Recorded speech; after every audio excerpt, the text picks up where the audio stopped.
for Brian, and that would be it. Then we would have the full crew, minus Jeanette will not be able to join us tonight. And Chair, whenever you're ready, just let me know.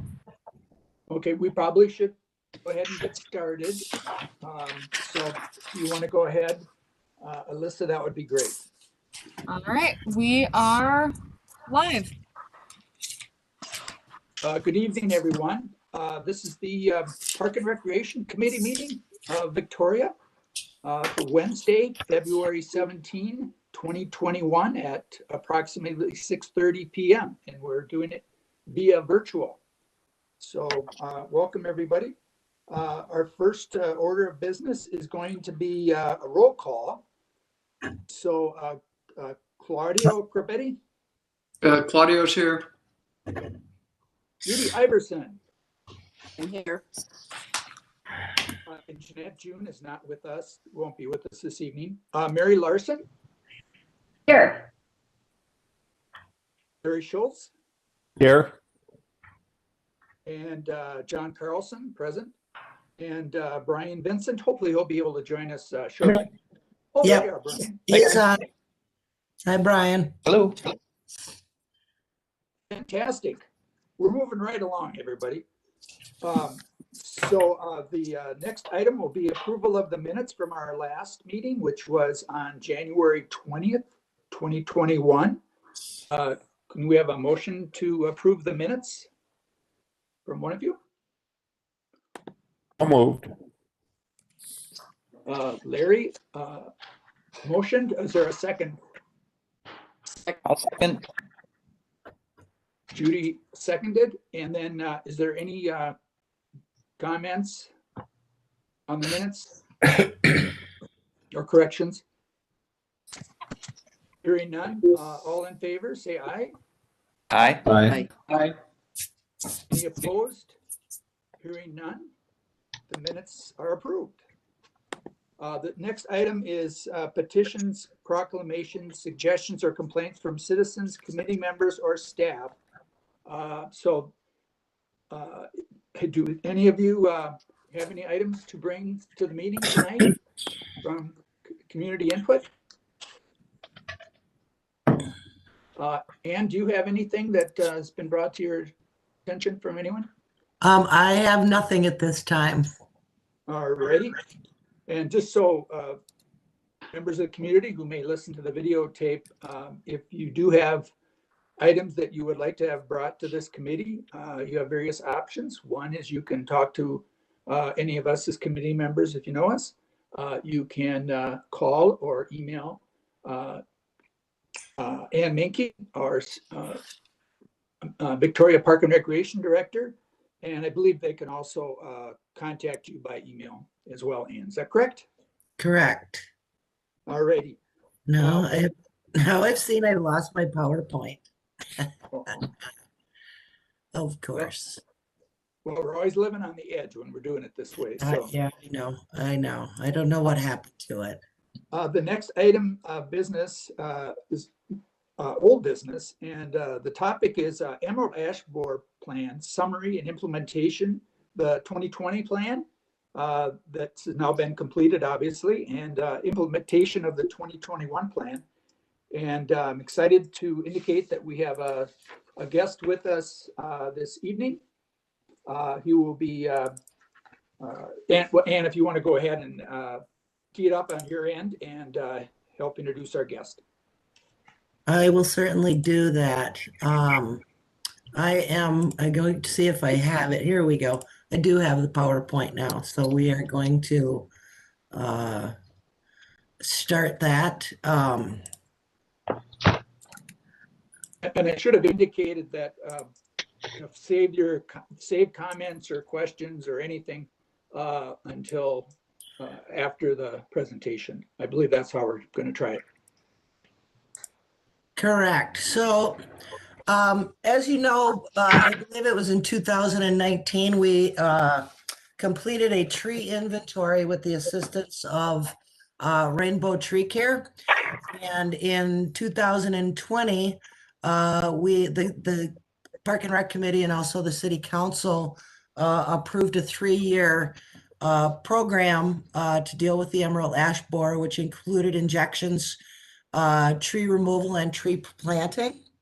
And we did complete year 1 already, and Jeff Hafner is our rainbow tree consultant, and he is going to provide a little summary of the program.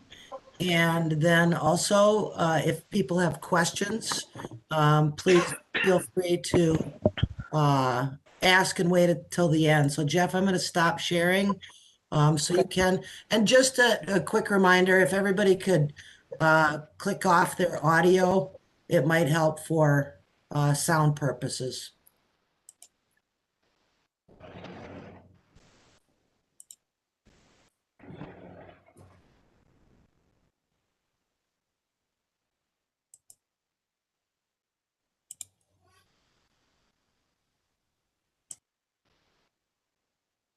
Was that it? Should I go?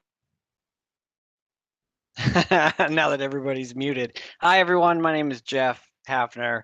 As Ann mentioned, I'm with Rainbow Tree Care, and I've been working with the City of Victoria on a number of tree-related issues, beginning with the inventory into ash tree management and emerald ash borer suppression. I've been with Rainbow Tree Care since 2008, and I've been working exclusively with municipalities managing emerald ash borer since 2013.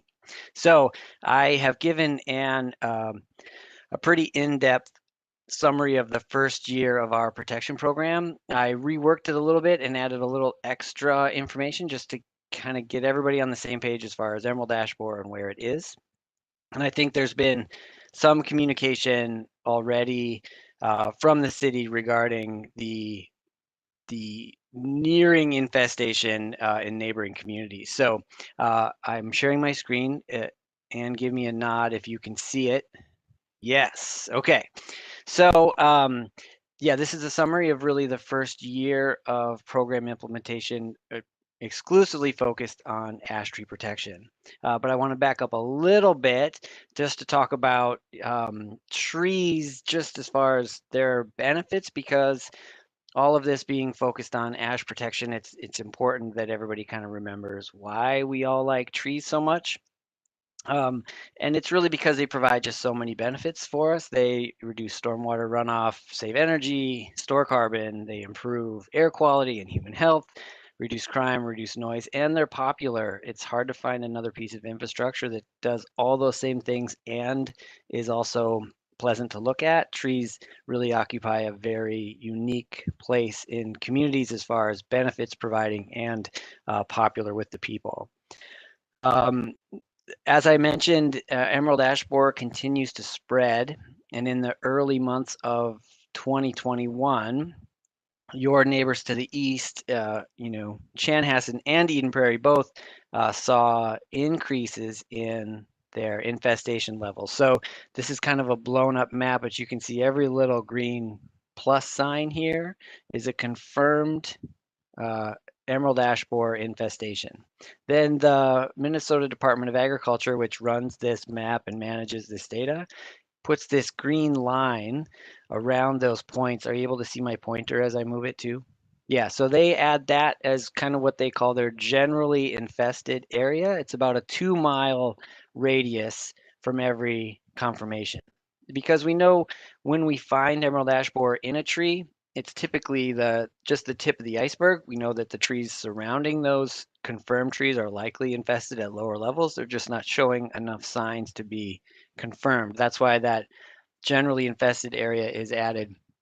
So this is a confirmation in Orono, and you can see that 2-mile radius from that. And then down here, this is the recent confirmation in Chanhassen. So I'll move in just a little bit to give an idea of the scale. This is that same tree or cluster of trees in Chanhassen. Here you can see the 2-mile border. It's really about 5 miles, just under 5 miles from the nearest, straight line to Victoria's border. So absolutely close enough to be a concern, and absolutely reinforces the benefits of taking action when the city did And as we move through kind of showing how the tree protection results turned out for the year, it's really, I hope that everyone leaves here feeling very positive about the actions that they did take, because the city is in really good shape relative to where EAB is and the state of your ash trees. So I'll flash back to that ash tree inventory that Anne mentioned. When we completed it, we found 931 public ash trees. So those are ash trees growing within the public rights of way or on city property, including parks and city buildings. We gave each tree a condition rating, and we also measured it at, it's a measurement taken in diameter of the trunk, 4.5 feet above the ground. So when you sum up all of those diameters, it was just over 10,000 inches of cumulative trunk diameter, with about an 11-inch average. And that DBH, that's diameter at breast height, that refers to how we measure trees, the diameter at 4.5 feet above the ground. And then on the right-hand side, you can see where those public ash trees are throughout the city, or were at the time. Some have been removed since then, but I didn't update the map just because the amount of removals aren't enough to really show up. When you zoom out from the map, the symbols just get so big that, the trees aren't as big as those symbols are, but that gives an idea in the city of where those public ash trees are. So within that population, we looked at, Ann and I really looked at what trees were worthy of protection. So we looked at both the condition of the tree, but also the size. So the smaller trees typically don't warrant the same kind of protection because they're lower cost to remove. The benefit lost is not as extreme as a big tree, and they're easier to replant. So we set a somewhat arbitrary threshold for trees being big enough to protect, and then only the best condition of trees that are big enough. So within that, we found 696 what we call high quality ash trees. And in 2020, the city protected 414 of them.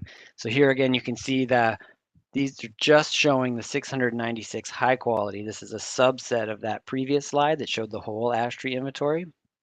And then I just put red circles over the trees, the public ash trees that were protected in 2020. And, Ann and I worked to kind of, look at what the city's budget was and then see how many inches we could protect. So there was just kind of some grabbing. I was just grabbing tree populations and measuring them, summing them up. So it looks like we kind of circled that central area, and that was just a matter of finding the right trees to sum up the right number of inches. So it wasn't intentional on my part. It was really just, like I said, finding the right numbers of trees. And knowing that we are going to be back next year, well, it's now 2021, to do the rest. So there wasn't a concern about moving in any one direction. And at that time, we certainly didn't know which way EAB was going to be moving from, nor did we have any idea if we would find it in the city at the time. So this approach makes a lot of sense because you spread out your treatment geographically throughout the city, and then you get a greater impact on killing insects with those protected trees. So it wasn't just public trees that got protected as part of this program. There was discounted ash protection pricing offered to Victoria residents, and there was a real focused effort to communicate the program and program benefits to the residents. And so we protected 115 private ash trees as part of the program. And here I gave them green symbols and can show you just on the map where those treatments took place. Now, in some cases, those private trees are off by themselves. Those are areas where there maybe weren't ash trees growing in the right of way. And in other cases, the symbols just end up on top of each other. However, if you were to zoom way in, you would see likely the front yard tree is the public tree being protected and the backyard tree is the private. It's just when you're this far zoomed out, the symbols are just too big to accurately represent the tree. So combining the public and private ash trees that are under protection in this first year, again, it's pretty uniformly distributed on, mostly the eastern half. There were some trees in the west half that are all public trees that we didn't get to yet. And when we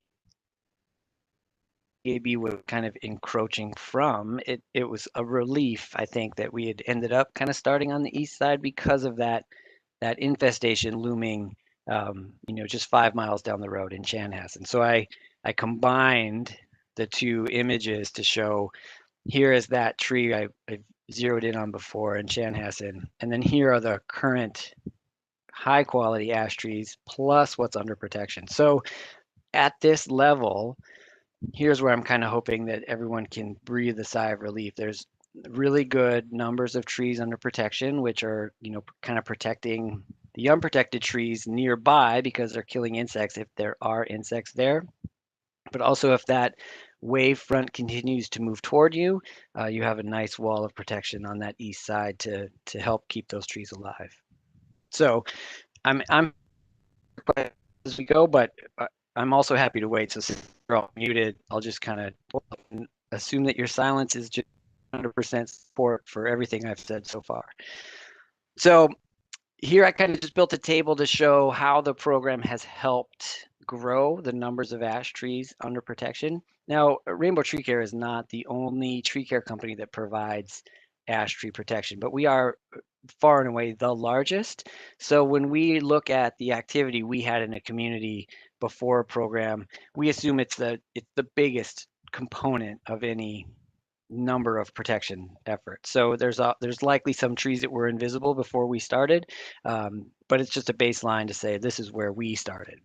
So in 2018, we did protect 40 private ash trees. In 2019, we protected another 28.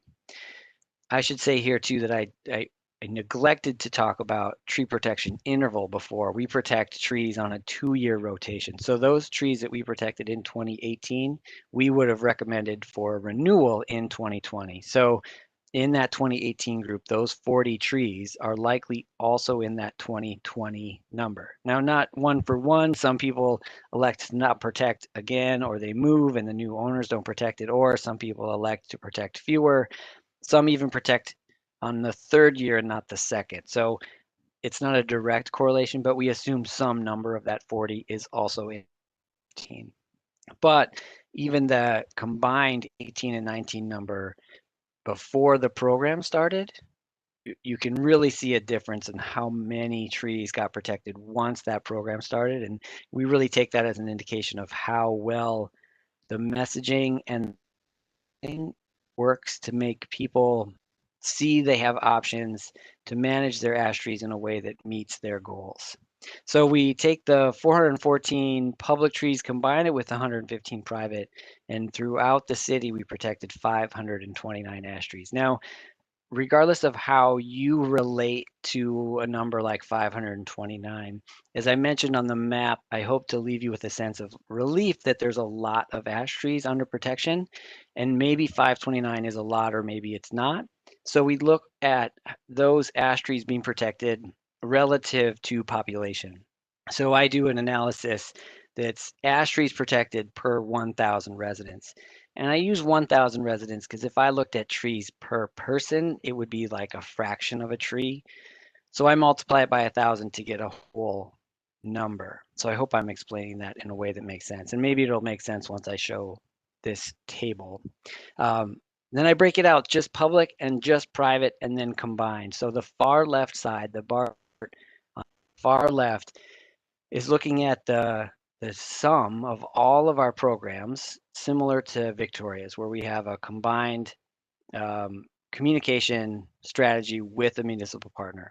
And in 2020, we had 30 such relationships. So we take the sum of all those 30 programs and we look at all the trees treated, and we look at the average number of trees treated per 1,000 residents in each program. That's the light green bar. So of those 30 programs, we had an average of 7 public trees being treated per 1,000 residents. Now, I had to alter the chart to make Victoria's numbers fit because Victoria is treating 39 trees per 1,000 residents, far and away more any other program we have. And we have programs in cities where they're treating 1,200 public ash trees every year. But because they're such large cities with such large populations, their per capita treatment number is lower than Victoria. So that's where I hope that in addition to 529 being a number that you can relate to as good, this reinforces that the number of trees under protection relative to the population of Victoria is really outstanding. So even at the private number, slightly below average, but then when you combine that high public average plus really good private average, you can see that 50 trees per 1,000 residents are under protection in Victoria, and that's just the first year of the program. We know that there's more public trees to protect next year, and it's really likely that more homeowners will continue to enroll into the program as we reinforce that message into that second year.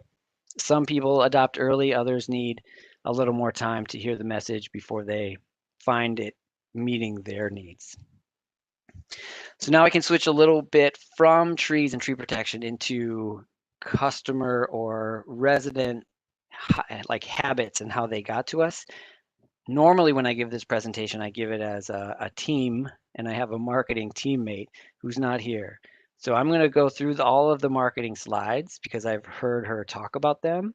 But that's where I'm going to have like the weakest ability to answer questions. So please just stay on mute and don't have any for me, and then everybody will be totally fine. Oh, and before I do that, I should actually talk about benefits. So I mentioned tree benefits early on, and I gave some bullets. The 529 ash trees that were protected in Victoria in 2020 summed up to about 7,700 inches of diameter when you combine them all. So an average diameter breast height of 14.5 inches. So then when we look at the benefits that were provided there, we can see just in the two biggest benefits, and that's atmospheric carbon that's avoided, 409,000 pounds of carbon was avoided from going into the atmosphere by those ash trees that we protected in 2020. In addition, almost 900,000 gallons of stormwater was interrupted as it fell from the sky before it hit the street.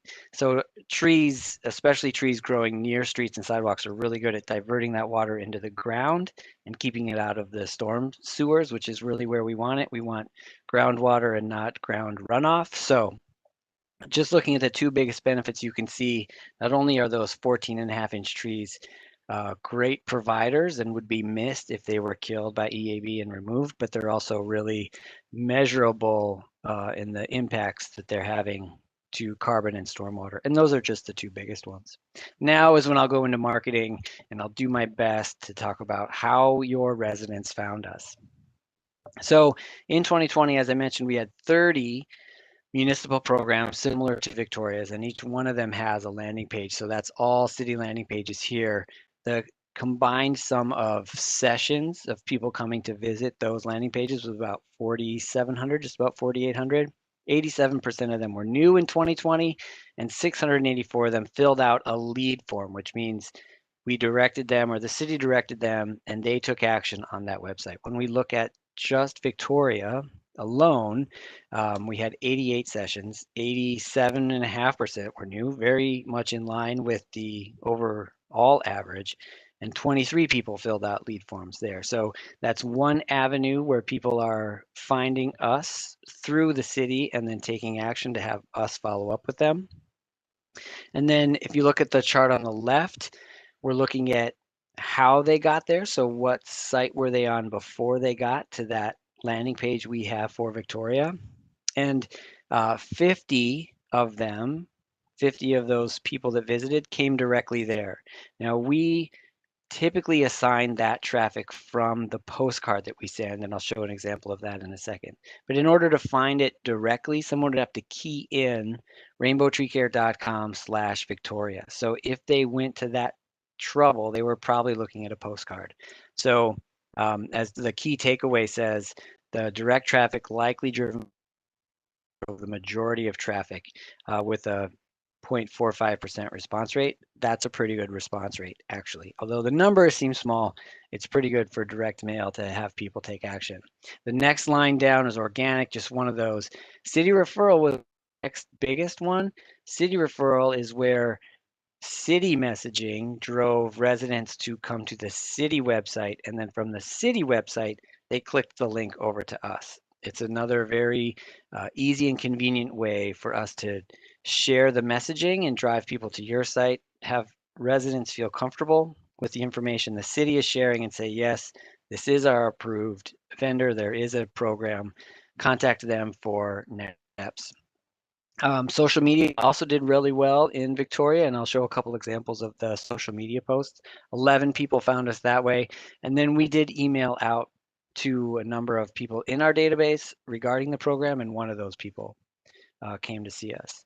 So the key takeaways, as I mentioned, the postcard did really well, and the city sponsored traffic through your website and your social media drove the bulk of the remaining activity.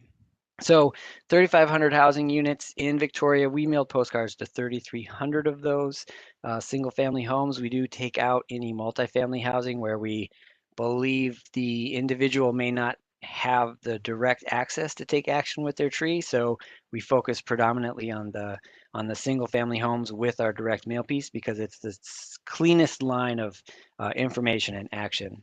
That marketing contribution is about $1,100 from us. But then in addition, we did social media and some PR. I was in a couple news stories talking about EAB. So that's just kind of the overall efforts we brought to help drive people to take action. Here's the postcard in case you haven't seen it. I would hope you all saw it. I hope you all got it and kept it. I hope it's on every fridge that you all have in your homes right now. One of the things we really focused on, and that's on the left panel, we tried to increase the sense of urgency with this Act Now language. We also put the URL, the rainbowtreecare.com/Victoria, in a larger font than the phone number. We believe it's a trending way that people are moving toward finding us that way, but also it's just easier for them to give us the information and have us follow up. And then on the front, you can see just kind of the city approved language that discusses the program and really people in on what they can do. Here are some of our social media posts. This is just a snapshot of a few of our digital outreach efforts. What's really interesting is this one on the lower left-hand corner seemed to be the one that most people shared and liked. It had the most interactions, and it was really just talking about those tree benefits. Now, part of it might be because that's easily digestible. Part of it might be it's the tree benefits that really have people gravitate toward why they want to protect their tree. So there's going to be a lot more effort on our part to really keep talking tree benefits because it's really why I'm in the business of tree care and why a lot of my colleagues are. So if we can connect people to why they like their tree, we just think everybody's a lot happier. And then we did a series of videos, how EAB kills a tree, how you can protect ash trees, how to ID an ash tree, et cetera, et cetera. The city did its part too. Here's 2 of the social media posts that the city put out throughout the year. And here you can see this has people being directed to our landing page. So that's where those social posts in that previous table would have shown up. This one on the right directs people to the city page. So a great mix of sending people to multiple different places to take action and get the information they need. So I'm at the end. I'll do a quick recap. When I got sent home from my office in March, when probably many of you did as well, working from home ever since then, there was a lot of uncertainty about what the kind of the chaos of a pandemic would mean for trees and tree care. And we were really relieved to see that even with all of that uncertainty, trees were still important to people, especially when it came to ash tree protection, because the cost of not taking action was so definitive, and the ease of taking action was really lowered to make the decision, really just easy to make. So those increased digital efforts that we saw a lot of great interactions with customers and residents really helped us realize that more effort put into digital channels in 2021 is going to yield what we think will be great results. It's information that's more fun to create and it's more fun to share, and we see no reason why we would pull back on any of our digital efforts in 2021. Then just 3 quick recommendations, which seems even silly to make because the level of participation in Victoria was just so outstanding the first year. It's really hard to find any areas where something's not working. I tend to look at that like, if it's working really well, let's just do more of it. So while there's evidence to say the program works, we still believe there are ash trees out there that people have not decided what they want to do. Excuse me. So we're going to continue to look for ways to find and craft messaging that connects with them through channels that reaches them, or channels that reach them in ways we haven't reached them before. And like I said, maybe some are early adopters and some take, you know, a couple more touches before they take action, but we're just going to keep doing what we know works. And that last bullet just kind of reinforces, the more we work in conjunction with city communication channels and avenues, the more we know that people get the information they need to make the decisions that work for them. So we're just going to keep doing more of it. That's the last slide. I want to just say thank you to all of you that supported this plan and this program, you know, from city staff through all of the volunteer and into council seats that people fill.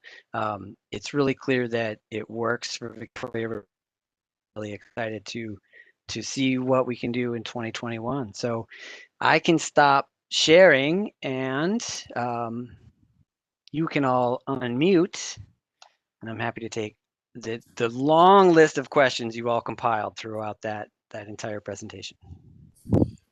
Thank you, Jeff. Jeff, this is Brian Yeah. Vincent. I've Hi, got Brian. 2 questions for you. First of all, super helpful. Thank you. With that line to the east of us, I'm just curious, like, do you guys have a projection on how long it will take to reach Victoria? So that would be one. And then the second question is around the protection. Did you say each treatment lasts 2 years? Or is it longer than that?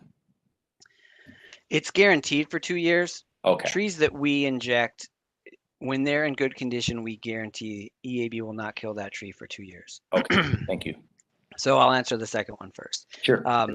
There is evidence to, you know, support a longer interval between treatments when emerald ash borer is not rampant throughout the population, and when tree protection began long enough before EAB was discovered there. So it's like, the healthier everyone is, the more they can withstand Sure. moderate attacks.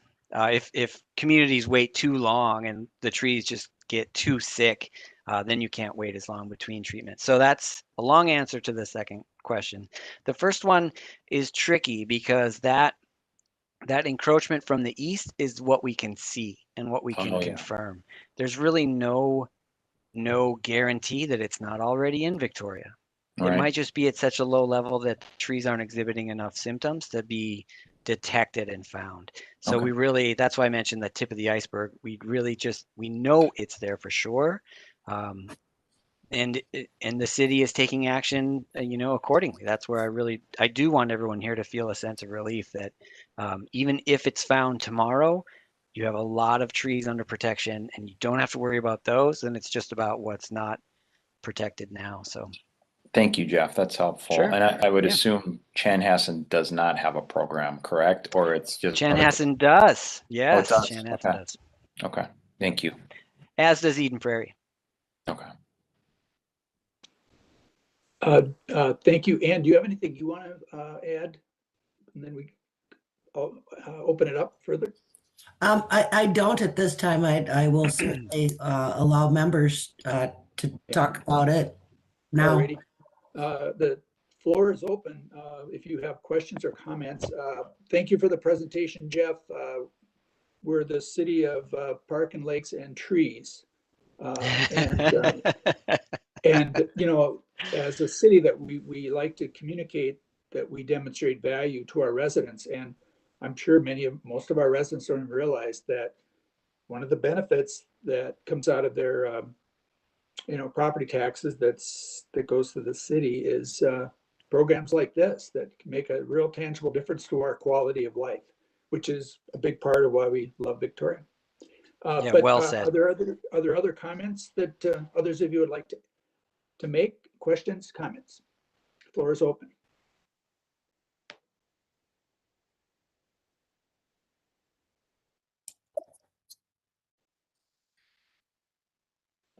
Okay.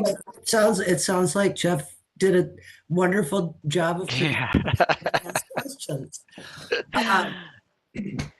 Yeah, it's just so you know, we did enter into a 3-year program with Rainbow last year, and this would be the second year. And part of the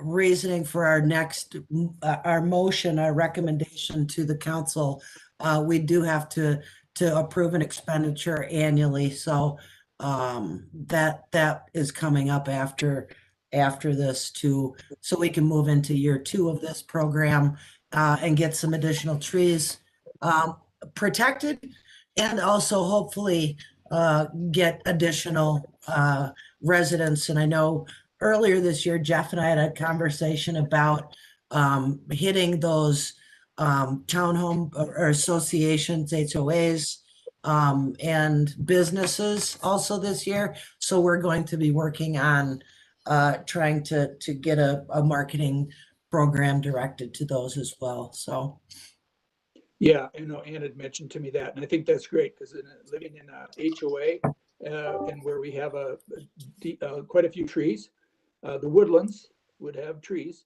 You know, there's a lot of private trees, and I guarantee you that there are people that have some nice ash trees that aren't being treated. So if we can get the communication out to our HOA board, we can get that on the Facebook page, et cetera, et cetera. And I know Ann has that information, or the city has that information on all of our HOA contact people, and it's a way of leveraging, you know, each other, which is a lot of times a very efficient way to get some things done, make some progress.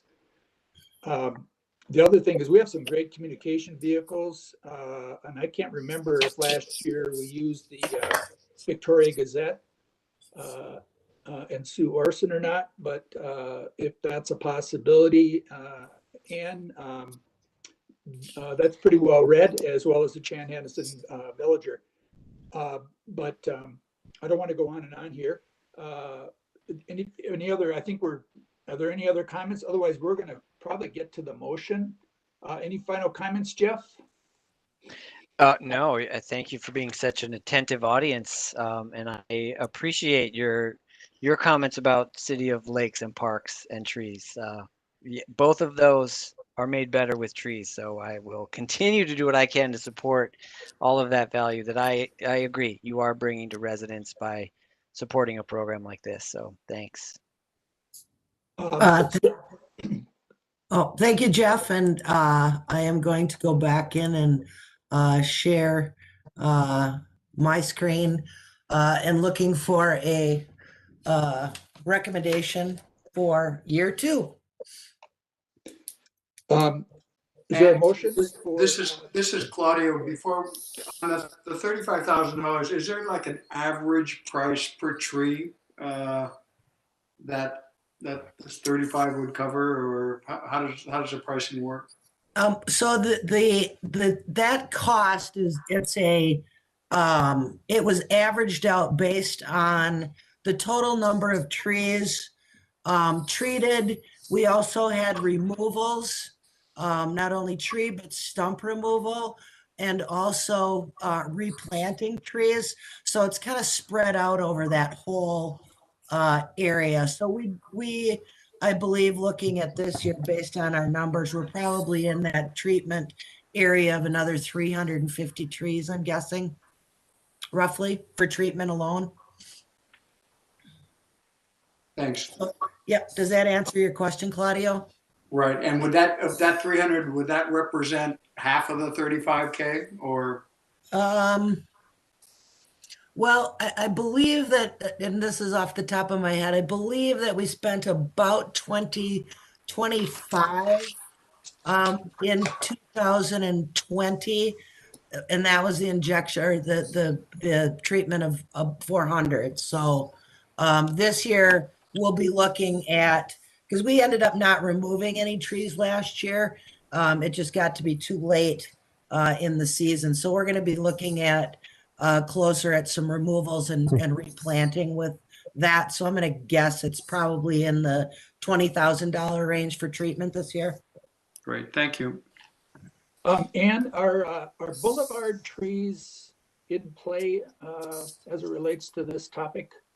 Yes, these are boulevard trees and public parks and other building trees, city buildings. So yes, a majority of them were this year were a lot of park trees and also a lot of the east side of Victoria Boulevard trees. Are there any other questions from Ann? Otherwise, we're going to get to the motion. Okay. Mr. Chairman, I'd make the motion to recommend year 2 of the Emerald Ash Borer plan with rainbow tree care at a cost not to exceed $35,000. Thank you, Larry. Do we have a second? I would second that. Brian seconds. Any comments on the motion? Hearing none, all in favor, and say aye. Aye. Okay. Aye. Anyone opposed? The motion carries unanimously, and from what I understand, Jeff will be presenting to the city council, which would Yes. shortly, which would be great.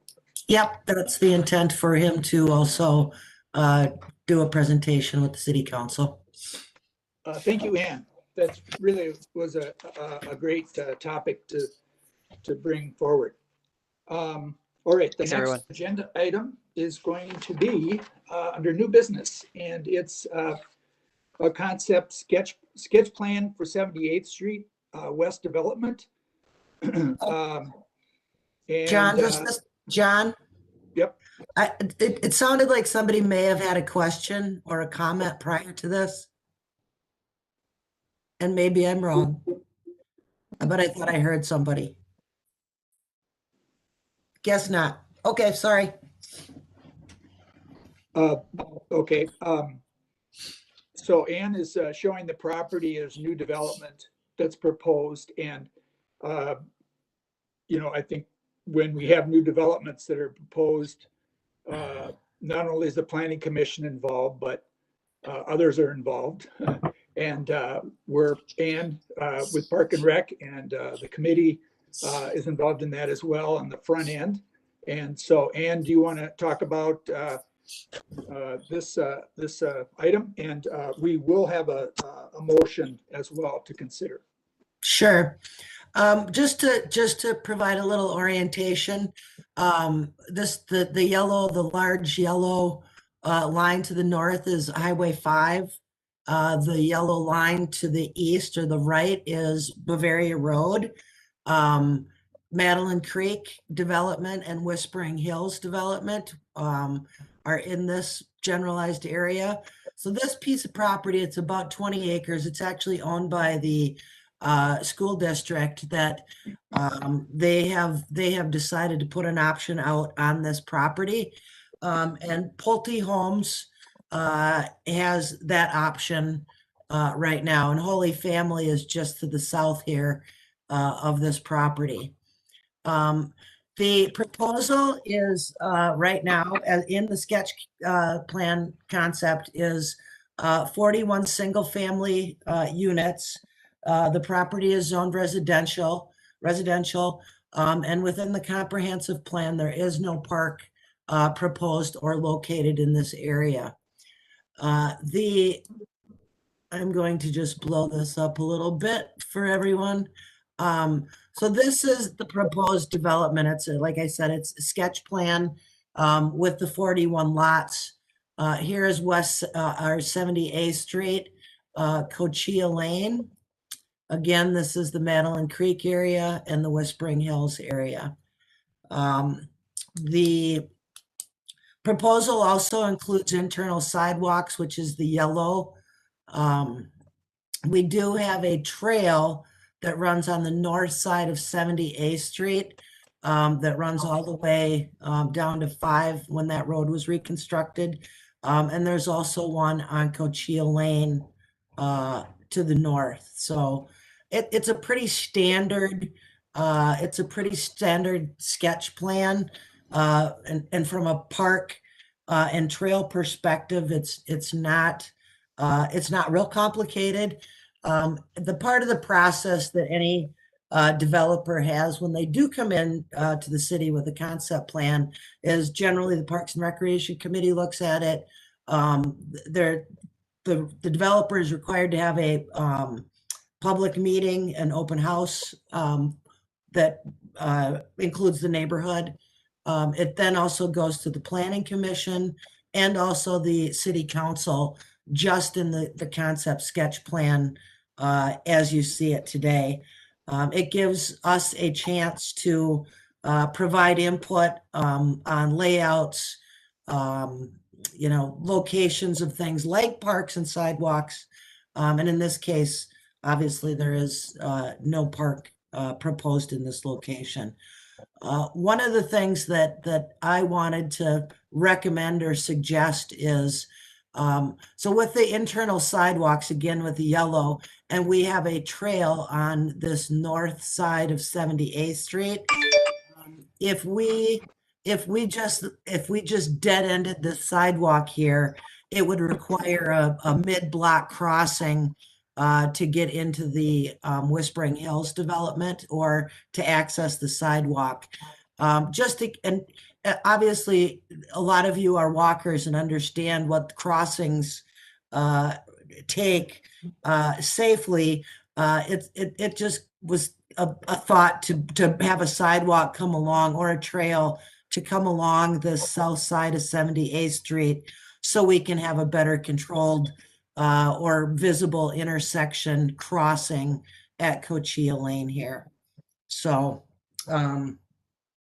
really with that, I'm certainly open to questions or suggestions from the committee. And so is the intent that you said there would be a sidewalk on the south side of 78th, where this new development is at, the kind of the white line you see there. Yep, correct? the blue. Yep. Yep. Yes, blue. Yep. And then Yep. the crossing, there would be in essence a crosswalk that would be vertical, which means it basically would have white stripes. Yes. Probably not a stop sign, or I don't know what it would have beyond that, but Yep. that's where the access would come then for this new development to Cochia going north. Correct. Okay.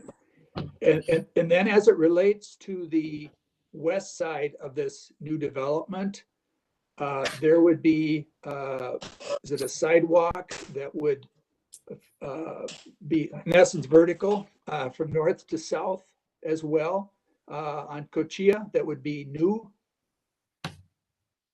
Correct. Okay. And Is that that's a sidewalk or a trail? that right now.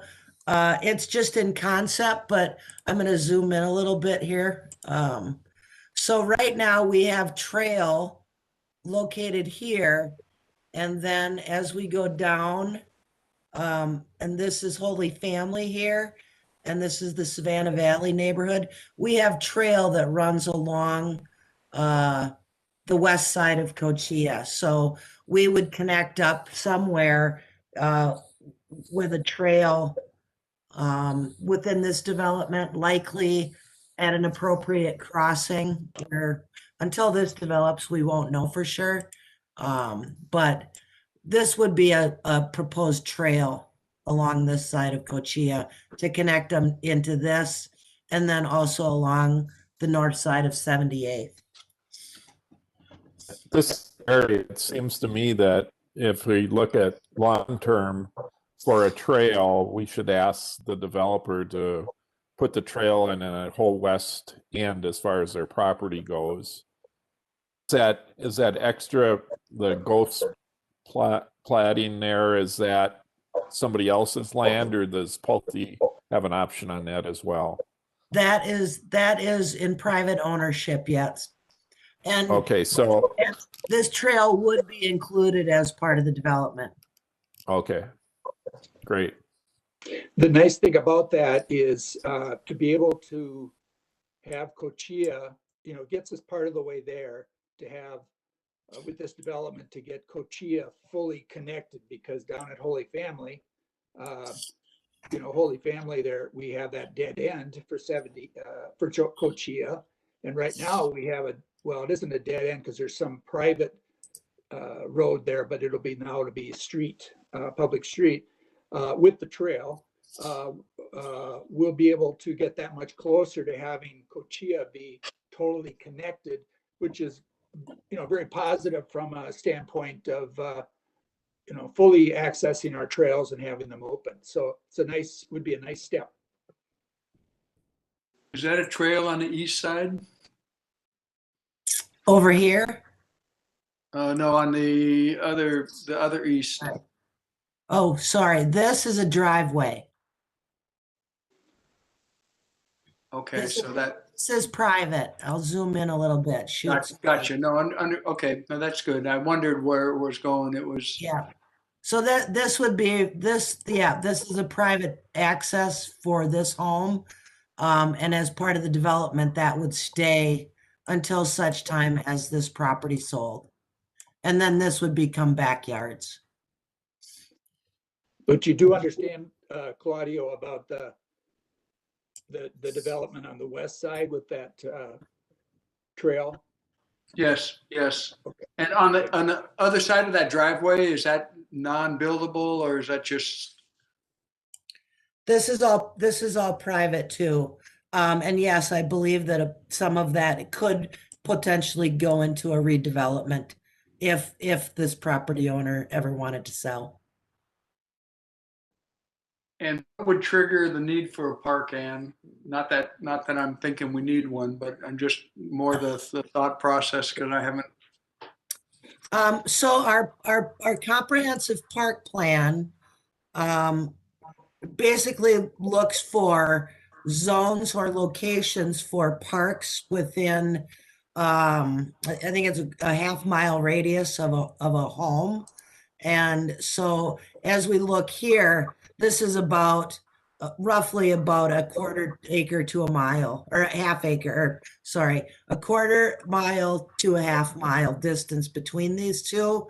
And then you also have Holy Family here, and then the rec center located just south of that. So within the comprehensive plan, there is no park right now identified within this area at all.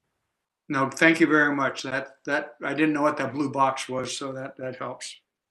And once Cochia eventually gets totally connected together, you'd even have the potential to, it's a tot lot nonetheless, but Savannah Valley, which just runs to the west of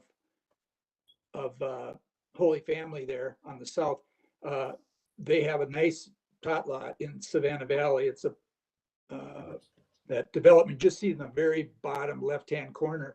And so they'd have access to that as well. So there are resources available as things continue to build out. And one question about the underpass that will eventually happen under Highway 5. And maybe it's just a good bringing it up just to make sure we are connecting the dots, as it were. There's going to be an underpass where exactly again, and that would give these residents access to that underpass as well, correct? Correct. So it's roughly about the center of Madeline Creek right now that would go under 5, and there's a trail located just north of 5 here that would then connect up. Here's the LRT trail. It connects up about right here. So that really opens up a huge portion of property south of Highway 5 to get north, a safe access to get across to the north side of Highway 5. Say I was looking at the information you sent out on the Arboretum plan, and I was noticing in their latest update that they've taken that underpass out. It's not in their latest plan. So I don't know if that was an oversight or it was intentional, but I noticed it wasn't in there because I've been kind of keeping a close look on that because I think that'd be a great connection. Yeah. Minnetonka Trail. Yeah, and it may be an oversight because the last time that I had talked to that group, it was still in the plan. So I'll follow up with that, Larry. Thank you. Okay, thank you. And these residents, you know, on the Bavaria Trail, how do they access that? Where will they be able to, how will they be able to access that? Access what? The Bavaria Trail, once we have that in.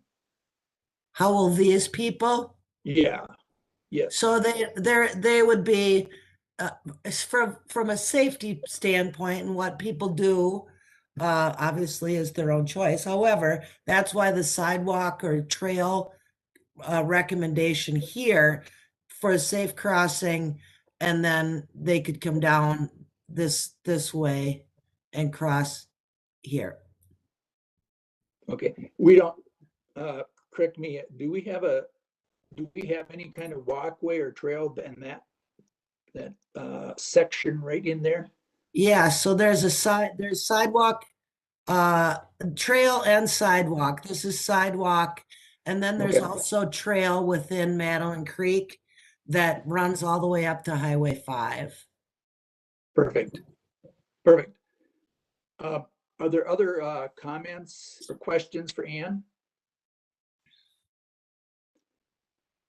And then Ann, do you want to, we have this is a motion. And You want to explain the intent of it? Sure, just one other comment. If the number of housing units stays where it is in that 41-ish, we're looking at about a $200,000 cash dedication for park in lieu of land. So just a side note on that. So yeah, the recommendation would be to accept cash park dedication for this sketch plan. And then again, the trail or sidewalk from the entrance on 78th all the way down to Cochia on the south side would be the thought. There you go. There you go. Thank you. So, Ann, I mean, again, I'm learning first time through on some of these issues. So cash and then the city would pay for the sidewalk versus the developer just putting it in during his excavation and whatever groundwork he has to do? It would be required of the developer to install that as part of the improvements. Okay, so park that cash, okay, got it. It's, so cash is a little bit of a misnomer or? Until we know the final tally of housing units, because this is a concept plan, you know, and it goes through quite a review. So things could certainly change. So the plan, based on neighborhood input, the planning commission, city council, the next step then is to go to preliminary plan design. So they could end up with, you know, 39 lots, for example, as opposed to 41. And that would change the cash dedication, you know, not by a lot, but it could change the dedication amount. So until we get to that preliminary and final design for this development, we won't know the exact cash dedication required. So if they didn't have, if we didn't want to put the sidewalk in, there would not be a cash park dedication? No, it still would be. Oh, so, okay, got you. I got you. Thank you. I Yes. understand now. So it's cash and construct. Yep. If we need to at some point, Ann, you know, there might be some background material that could be reviewed at a future meeting on this to provide some of the basics of how this works, although we're kind of learning as we go as well, I think. So that's fine as well. Yep. Any other comments or questions regarding the proposed motion? and the development as it relates to the park and trails part.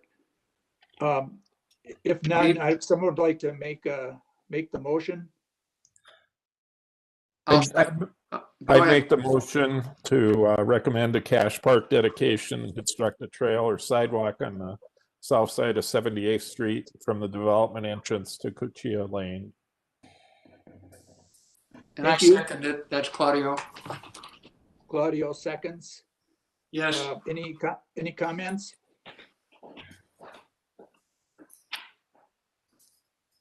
Did I get something wrong? Okay. Any comments on the motion that's been made and seconded? Hearing none. All those in favor say aye. Aye. Aye. Any opposed? Hearing none, the motion carries unanimously. Great, thank you, Ann. All right.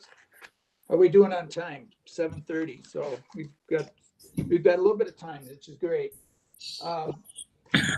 This is an item that the Park Capital Improvement Plan is something that we've talked about before, and I'm sure Ann has all kinds of good slides for this, starting with what she has there. If you recall, we've talked about this previously, that we would like to take a look at this and provide kind of taking a look at it similar to a rough analogy to what we did with the trails, where we developed criteria for trails. Based on the criteria, we prioritize the trails, and that's kind of gives us a game plan. And then we were able to, with the trail fund building up and with the grant that Ann was able to successfully secure, that strategic work, and with support of the council and staff, we were able to go ahead and get this work being done for Bavaria. So the idea is if we could take a look at this 5 to 10 year capital project plan for parks with Ann's help, it will help us to make sure, one, we understand what capital improvement CIP actually is, the 101s of it, and to be able to just really get up to speed on it, and to be able to be of value in terms of some strategic feedback and guidance on how some of these things should be prioritized moving forward. Realizing that this probably has more complexity than the trails. And I don't know if you'd agree with that. It certainly has some complexities and thought that will need to go into it. Yes. The intent is that this isn't something where we're going to act on tonight.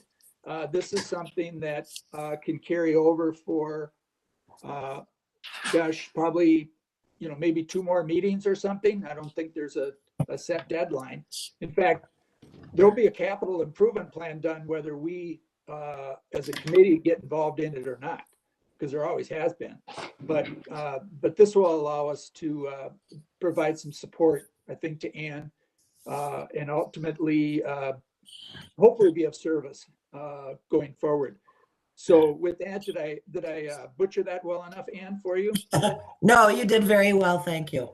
Okay. So Ann, you've got the floor, and I don't know if you want to do a presentation and then open it up for questions, comments, or however you want to do it. Yeah, sure. And certainly if there are questions as we begin this discussion, I'm certainly happy to answer them.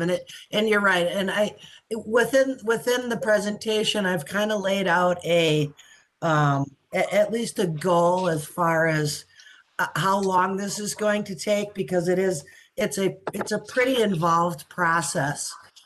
So tonight my goal is to kind of hit the tip of the iceberg, and then spend the next several months talking about the capital improvement plan and getting into a few more details about it.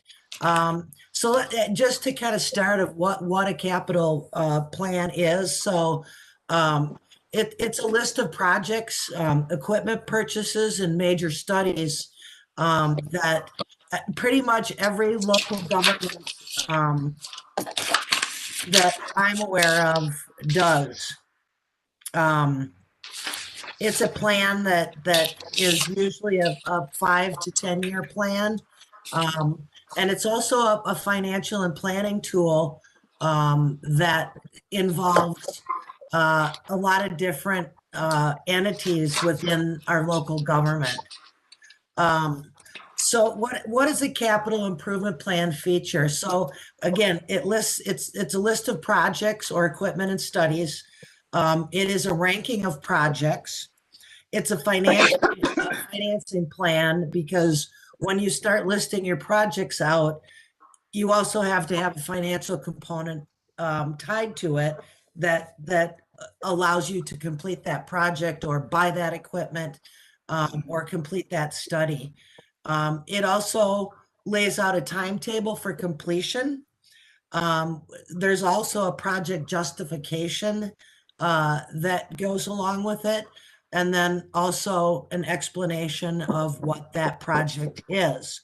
So these are the forms that the city of Victoria uses, and I'm going to just zoom in a little bit so you can see these. So again, it has the department, the category, the priority. So we rank them like on a 1 to 5 basis. What the status of that project is, what the anticipated total project cost is. Here is our just description, our justification, our timetable of when we're going to complete it, funding source, and then other how it impacts other budgets. So for example, when we build a new park, I have to complete one of these. And then the budget impact is that maintenance component that we had talked about last month. What is it going to take long-term to maintain that? So these are the sheets, the very basic sheets that we work off of. And at the last, I believe it was in December, that's when you saw the 2021 through 2025 capital improvement plan for parks. And thus, that's why I think we're having this discussion tonight. So that is kind of the wrap on the how and what type of plan or form we use for this project. So who gets involved with the capital plan? So pretty much every single department within the city participates in the capital plan. So generally the big departments that have a lot of things: Public Works, the fire department, Parks and Recreation, engineering, and sometimes planning. It depends on what sort of projects they're working on. But so the department heads always get the CIP plan, usually about in June or July, to begin working on. The finance department is one of the, obviously a key player within this, because they've got to determine financing and how to purchase equipment. So they're the holder of the money. The administration, our city manager, really looks over and we talk about each project and how it's laid out.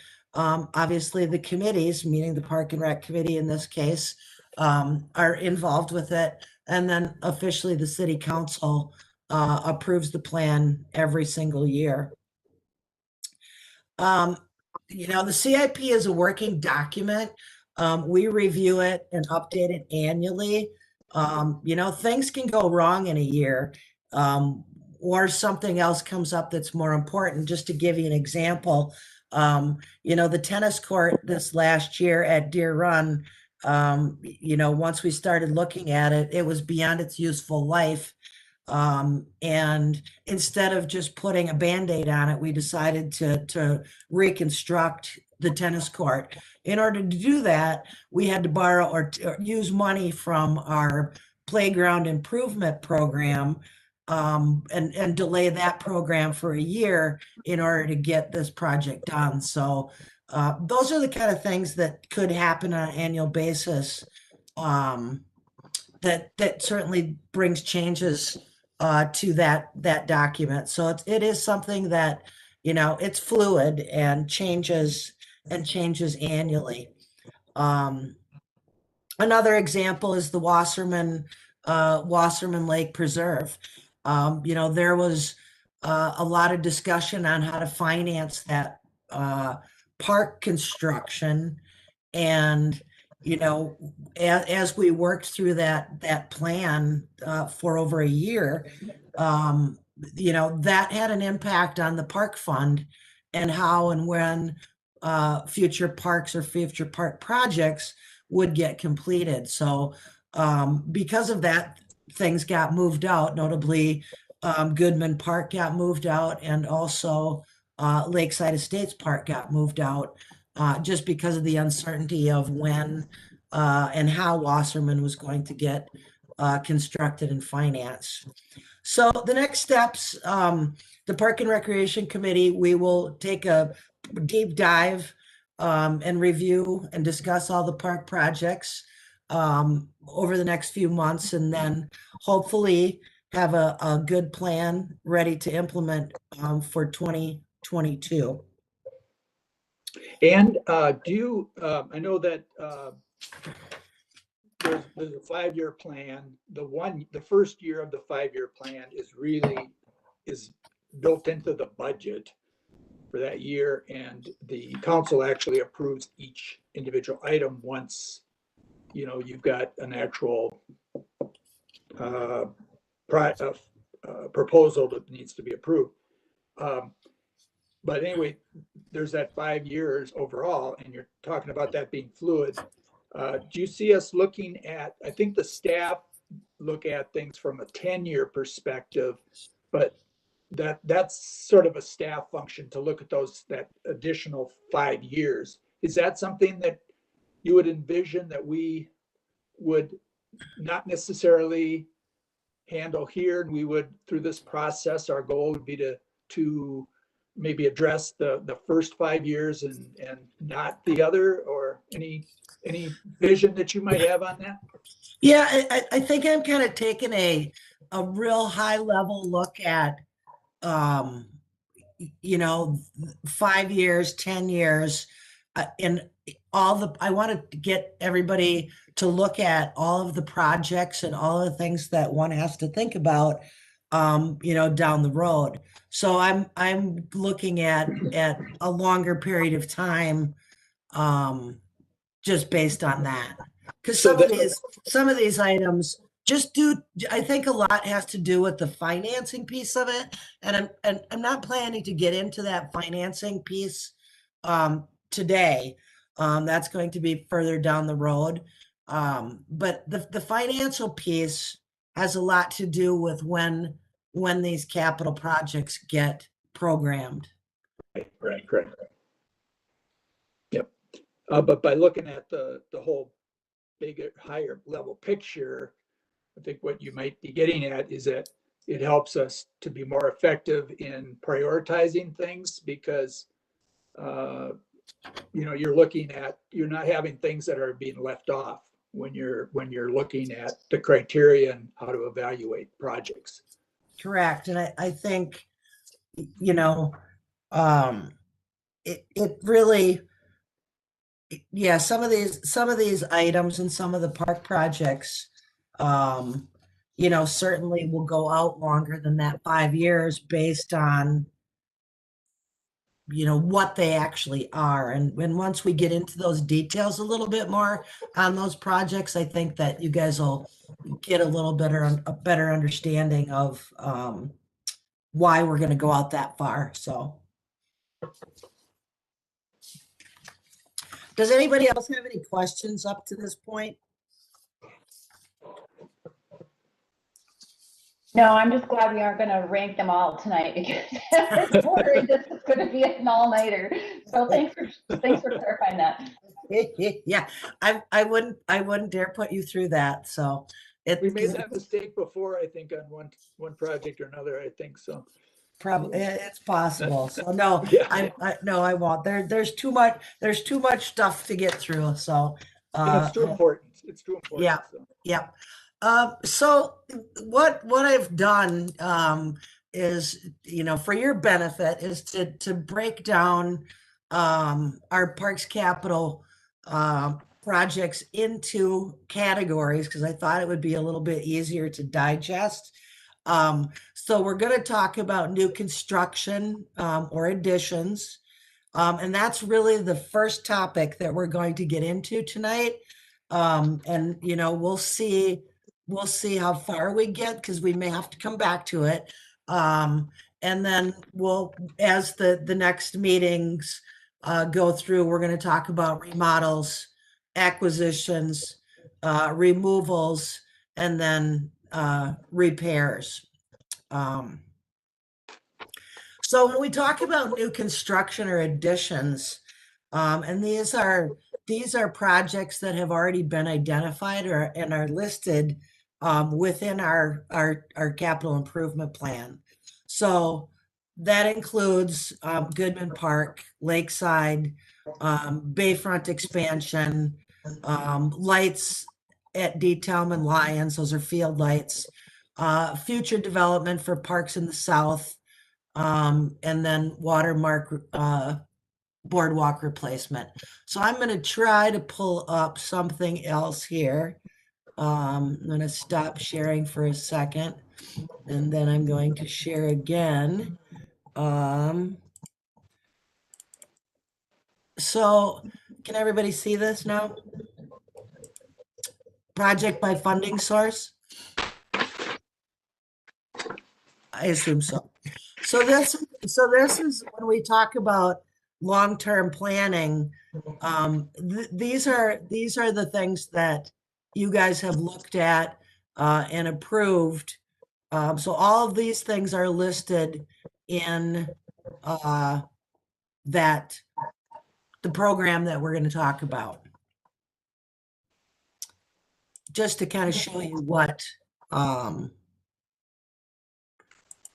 talking about when we look at this. So Yeah, and I think we also have this, what you were just showing. We have that in the packet. right. So. Right. So those are, like I said, those are already in the CIP, and certainly and why they're in here, they're projects that we've talked a lot about. They are items that there is a future need for them. I'll give you an example is field lights at Lyons and Detailm. Well, we actually don't have any field lights that are ball fields or soccer fields at Detailm Park right now.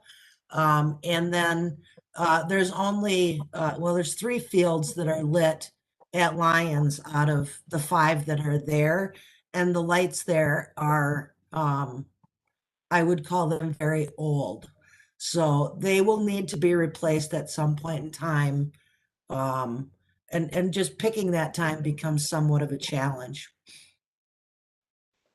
So this next list that, and I've just started throwing these out.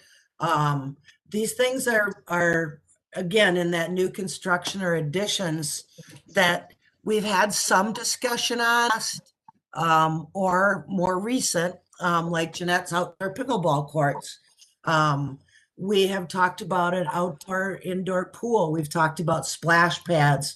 Some of the things that I as I was going through this, technology and security improvements within the park system. We don't have cameras.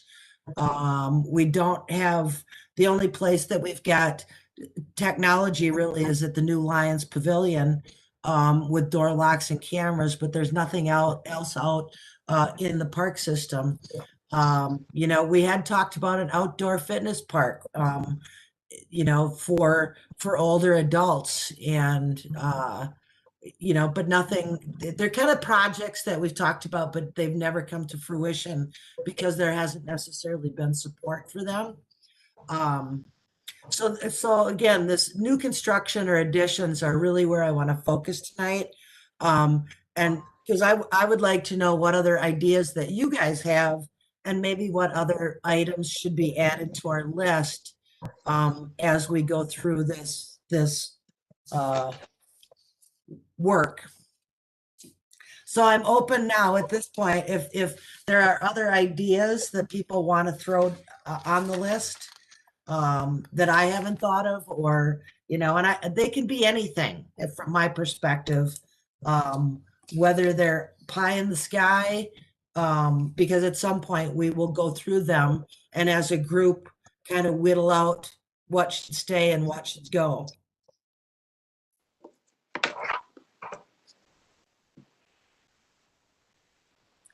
I'm going to stop sharing so I can see people's faces. And really now's the time to have that conversation about, are there other things that, and again, this is only for the parks. We've already gone through the trails. That's for Claudio in particular, that, you know, it's really park related projects. Yeah, I think Thanks for remembering.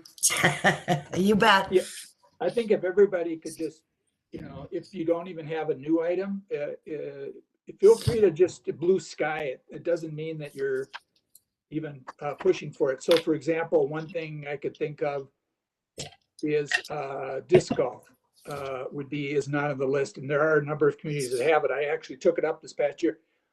We could add that to the list. It's new. I don't think it's necessarily a priority for us, just because you can have one doesn't mean you should have it, but that's just an example. The other thing, Ann, is, you know, that number 11, that technology really hit me, and I know that's not a new item, but that really hit me as, wow, we're really missing something here. Probably needs we got a red flag moving forward. But anyway, I used up my time. Now it's your time. Brian. Well, while Brian's thinking, I got a question. Is there any way of creating any better access to water, beach access, boardwalk access, anywhere in the city?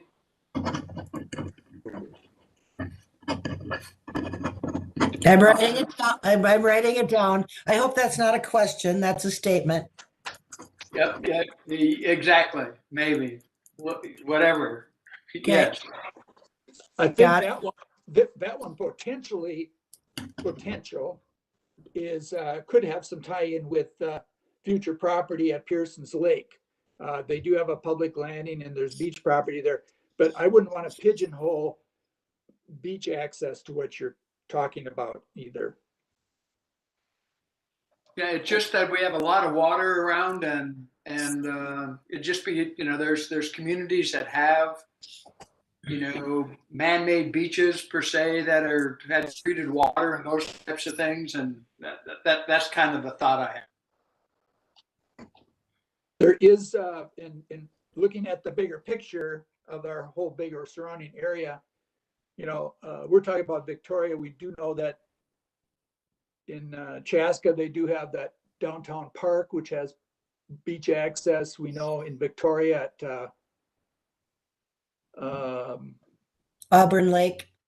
Yeah, Auburn Lake at Carver Park, which is north of 5 in Carver Park, and then Lake Ann in Chanhassen. So, and Waconia is going to be has a beach as well. But you're right, Claudio. Victoria does not itself. Unless you consider within property limits, I guess Carver Park you could consider within our city limits. But I think it still is a good one to put on the list. Yep. Mary.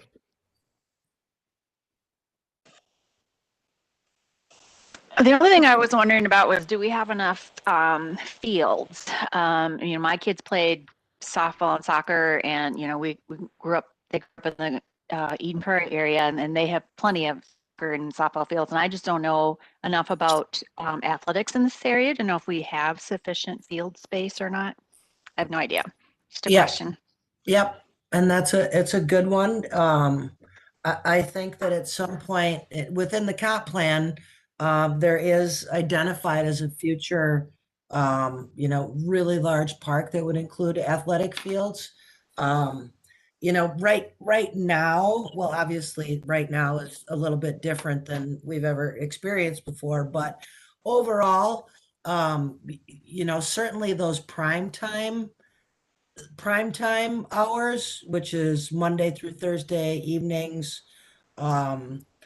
Yes, we have a little bit of a crunch with field space, but overall, from a weekly basis through the summer, of spring, summer, and fall, generally it hasn't been too bad yet. Okay. Something you. to certainly put on the list. Yeah, I'm just looking up and down my street here in Lake Town, and there are kids under the age of 8 up and down every house on the street, and I'm like, oh my gosh, when these kids are growing and into those sports, I just wonder what the demand is going to be of these kids as these houses keep building and families move in and more babies born. Yep. And this is Brian Vincent. Question for you. When you look at this SIP plan and the long-term plans, how coordinated are those with what the planning commission's doing, what the city council's doing, and so on, and like the overall strategic plan? Do you kind of map that wish list out against what they've talked about long-term? Yeah, so the comprehensive plan is really our guiding tool that really gets into growth. Yep. And so all of those things get tied together when we look at, we anticipate, we'll take example of the Rolling Hills development plan or proposal that came in south of Marsh Lake Road. Mm-hmm. So that whole area right there is planned for growth. So we have laid out what we anticipate the numbers of housing units, kind of the types of housing units, which obviously changes over a period of time. Yep. But then also we take that and determine park size and park needs for those developments as well. So we do that south and west, where our growth areas are, and that's what we use to calculate kind of where we anticipate parks and the needs for parks. Okay. For that. So that's helpful. Thank you. Yep. And it might not be a bad idea next time to actually have the visual map from the 24 comprehensive plan so that everybody can see, okay, here's the landmass and the physical features, including some lakes that are on the west side of current Victoria, and then see everything as well that's south side of Victoria. And so, like, one thing that stands out for me when you brought that up, Brian, is that there is a dot on the comprehensive plan for the potential park at Pearson Lake. Yeah, I've seen that. And so maybe seeing that visual might be helpful. It doesn't tell you the whole story, but it would make it very real, and it would, I think it could be a value to I appreciate you bringing that up. That would be very helpful to take another look at that. Yep, and I can send that out to you guys. Thank you. Yep.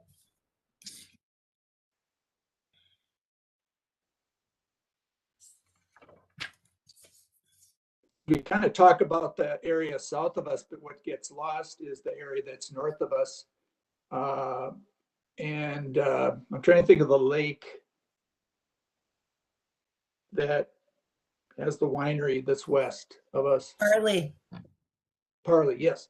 So you got area there that's going to be Victoria, and you know we should be aware of that whole geography, and also what was in that plan, because it was put in there for a reason. Okay, Judy, hot seat. Well, my wish it would be to have some easy way to get across Highway 5 to be able to walk into town without fearing life and limb trying to get across 78th Street or so if there, whether it's again, we talked earlier about an underpass or an overpass or whatever that might be. But I think that would connect so many people to walk downtown, walk to the city hall, walk to meetings. Yeah. Very good point, because those are all the linkages, and you know, you can't do everything, and you can't do everything right now. Right. Right. Well, they necessarily want to do 41 homes that that are being under consideration. You know, that's right where I live, and that would be just walking down would make it very accessible for anybody walking into town. If it's only about a quarter of a mile on down to 5 from there.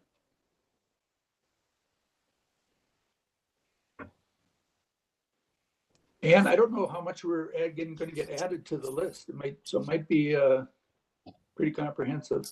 Yep, and so within your packet too, I added some, you know, additional ideas, and that you know, certainly keep. I would use those if you would like to, as we continue to go through our list of projects. So I am going to go back in and share, and we'll certainly add those to the list. So again, you know, as we move forward, and like you said tonight, I only wanted to get through new construction or additions. So as we move through the next couple months, you know, we'll talk about remodels. And an example of that was the Lions Park Pavilion. At this point in time, we have nothing identified as a remodel, at least for now. So that's something that you guys can certainly think about. Acquisition, an example of that is the purchase of property for park purposes. And that I know we have talked, especially when the comp plan was coming out, about purchasing land today for park purposes down the road at Pearson's Lake. You know, another one that got brought up was getting land adjacent to Lions Park, if houses were ever to be up for sale there, which would help with expansion of Lions Park. So the next category is the removal or demolish of a park. So example there, you know, the South Lake Virginia Shores Park, when we cut off a little bit of the property to sell for an individual home. So that's kind of an example of that. Or Salters Park being turned into parking. And then the last category is the rehabilitation or repair of existing facilities. And that list is a long one. It will be a long one because we have a lot of park facilities and amenities within the community. And as we keep building, we need to keep adding those to the list. So, you know, an example of that is our repair or rehabilitation of the tennis courts at Lions Park, which is on the CIP for this year. So those are kind of the big picture items of breakdown of the capital improvement plan, and ones that we're going to, you know, continue to work on. So again, the CIP process for the committee, this was kind of what I laid out or anticipated that, we'd work on this in March, April, and May, and kind of review and prioritize projects. And then in June and July, really come up with that solid list, and then make that recommendation to the city council. And then in November, December, the city council would approve the 5-year CIP. But prior to that, back in this March through May and even into June, really come up with a good program and lay out those years. And then too, I'll also be providing some of the financials that are tied to each of these. So you can weigh those against what the projected park fund is for the next 10 years. So that's kind of the plan that I've laid out, and certainly happy to answer any questions about the whole process, if anybody has any. Otherwise, that's the start of our capital improvement plan for this evening. And then we'll continue to work on it over the next several months. And thank you for putting all of this together, and thank you for trying to help provide some structure around this as we kind of trying to keep our arms around it in a way that's manageable as we go forward from month to month. I don't know if anybody else, I'm intrigued also, and we don't need to talk about it, but you got some great stuff on here. So I look at outdoor fitness park and I go, what the heck is that? So maybe we'll just leave it at that. And maybe we don't need to talk about it, but I think what you've laid out here really kind of is a good starting point. And I would challenge everybody to take these two things in the meantime between this meeting and the next one. And if you get something that, Judy, if you wake up in the middle of the night and you kick John and tell him, just write it down so you have it for the next meeting, okay? Okay. Okay. I'm sure he'll appreciate that. Ann, is there anything else for tonight on this? Not for this. No, I was just gonna plan to move along. Okay, good. Because you guys are hanging in there really good at 8:10, but we don't want to overdo it. We're going to be moving on to other business, and a couple items there. One is the January membership report for the Victoria Recreation Center, Ann. Sure. Obviously we're still operating at reduced capacity and limited in-person activities. The governor did provide a little expansion this past weekend for us, but our numbers are still down. And obviously continue to go down, but people are not dropping out as fast anymore. And actually, over the last week or so, we're seeing an increase of members coming back. So those are those, at least from my perspective, those are good signs. So just to kind of give you an example, but I mean, we still got people coming through the door. Because our appointment numbers are doing really well. Monday was a holiday and non-school day. Actually, we had almost 500 appointments just on Monday alone. We were very, very busy. So, yeah, it seems to be working. And I think too, with the cases going down and the vaccines now seem to be coming along pretty well, that I think that we're going to see an upswing back of people in the very near future. At least I'm hopeful of that. So we are continuing to offer virtual fitness classes, and we're actually planning full programming for this summer right now through all the recreation programs. So you'll see our brochure should be coming out mid-April with recreation programs. So that includes all of our special events and movies in the park and concerts in the park. So we're planning full speed ahead right now. So Okay, great. And great appreciation to all of the staff that work at the Recreation Center, Holly and the rest of the crew, for continuing to provide the community resource available even during this time of challenge. So we appreciate their help. The next item is really related to some items that are news articles, but Anne, you provided a great article on EAB and Chanhassen. We've already kind of talked about Ashbore already. You've got an article about new hiring that you might want to mention for the summer, which kind of ties into your full yeah, boat ahead. yes. And then you also have a article about the Arboretum Area Transportation Plan, which I think was it Judy you might have brought up. And so I don't know if you want to comment on any of those. They're all important. Certainly the Arboretum Area Transportation Plan is a huge effort in collaboration between with Carver County and et cetera. I mean, that's huge. Yeah. And I don't know if you want to make any comments at all about that. Yeah, just that the council at the last council meeting approved a resolution of support for that Arboretum Area Transportation Plan.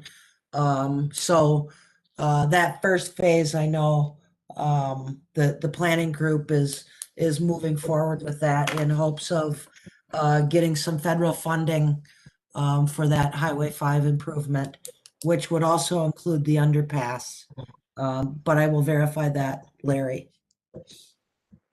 And yes, if you have any grandchildren or young children that are looking for some work, we are looking for some recreation summer staff this year to help lead with our playground programs and youth sports. And we are actually, the jobs are posted on the city website. If you know of anybody, please pass that along. And then not to be confused with that, but we do have the trail that borders the south side of Highway 5 with an underpass on 41 that continues to move forward. And I see that they're putting in major foundational wood pieces through some of the wetlands there. And Yep. I don't know when I think that's going to open up this coming summer at some point, if I'm not mistaken. So Yep, if everything stays on track, they plan to have it done by fall, I think, or early fall this year. So that's going to be an exciting addition, not just for Chanhassen and other members of Carver County, but certainly will be a great addition that will be of value to Victoria residents as well, that will be able to be accessed. All right. Let's see. I think we are getting near adjournment. Anne, did you have anything else, or anybody else have anything? No, I just wanted to make note that our next meeting is Monday, March 15th. And we do have the capability now of going back in person, or we can be in person and virtually if people still feel the need to be away. So again, just kind of would like to get the pulse of the committee for next month's meeting. Yeah, I guess if we have the meeting there, from talking with Ann, we have the ability to do what's called a hybrid, so that we can have members who are present and social distancing and all of that appropriately with the new council chambers, but then also have members be able to participate virtually with full access, just like if they were present. But are there any members that would be, I think there's a real benefit to be able to have in person, but it's up to everybody in their own comfort level. I don't know what the planning commission is doing or other commissions, but Anne, haven't they also improved the air ventilation system there? Yes, Well, right? yes, the council chambers has been redone. That provides a lot more spacing. Yes, the HVAC units have been improved. So that I know the council is meeting in person, and I know the planning commission and the park and rec commission were planning to meet virtually at least through January and February of this year. So I anticipate the planning commission going back. Hi. Planning commission going back as well sometime in the near future in person.